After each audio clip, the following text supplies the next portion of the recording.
Hello everyone, আসসালামু আলাইকুম। আজকে আমি আমার মায়ের হাতের দই বানানো আপনাদেরকে দেখাবো। তো আমাকে মা দুধ জাল করার জন্য বসিয়ে দিয়ে গেছে। আমি অনবরত দুধ দাঁড়ছি, আর যেই পাত্রে দই করানো হবে ওই পাত্রটাতে দই দিয়ে মেখে নিয়েছে।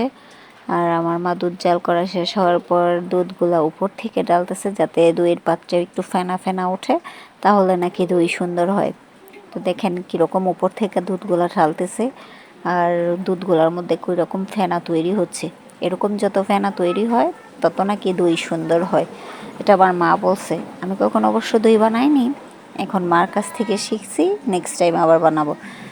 এখন এই দইটাকে ঢেকে একটা গরম কাপড় দিয়ে ঢেকে দেবো 5-6 ঘন্টার জন্য। এখন 5-6 ঘন্টা পর এখন আমরা দইটা কীরকম হয়েছে সেটা দেখব। আসুন আমরা দেখি দইটা কীরকমভাবে জমাট বাঁধলো কিনা। এক এক করে কাঁথাগুলো সরাচ্ছিলাম, আর ভিতরে দইগুলা দেখার জন্য অস্থির হয়ে আছি যে দইগুলাকে জমাট বাঁধলো কি না। সেজন্য এখন সবগুলো কাঁথা সরানো শেষ হয়ে গেছে। এখন উপরে একটা ওড়না দেওয়া আছে, ওড়না দুটো উঠিয়ে এখন প্লেটগুলো আলগে দিয়ে তো খুব এক্সাইটেড হয়েছে যে দইগুলো দেখুন কত সুন্দর দই হয়েছে, কতগুলা দইটা কতভাবে সুন্দরভাবে জমাট বেঁধেছে। এখানে 6 কেজি দুধের দই বানানো হয়েছে, দুটো বড় পাত্রে আর ছোট ছোট 3টা কাপেতে। দইগুলা দেখতেই মনে হচ্ছে যে কতটা টেস্টি হবে। অবশ্য আপনারা দেখে বুঝতে পারবেন, খেয়ে তো আর দেখাতে পারবো না বুঝে। এখন আমি দইটা কেটে দেখবো কীরকম হয়েছে।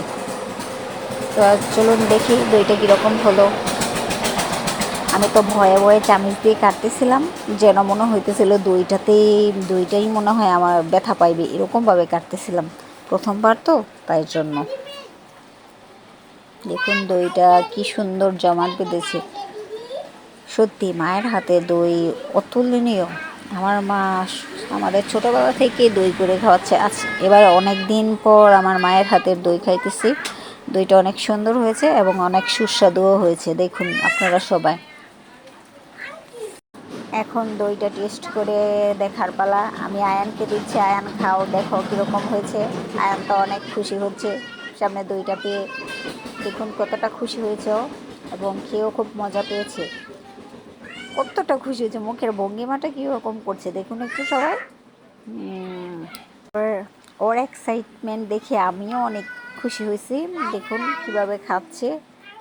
প্রথমে আঙুল দিয়ে একটু চেটে চেটে দেখছিল, তারপর চামচ দিয়ে সে খাচ্ছে। দেখুন কিভাবে সে খাচ্ছে, চামচটা ঠিক মতো ধরতে পারে না এবং খেতেও পারে না। এমনকি আমাকেও ধরতে দিবে না, সে নিজে নিজে খাবে। সব কিছু চায় নিজে নিজে করতে।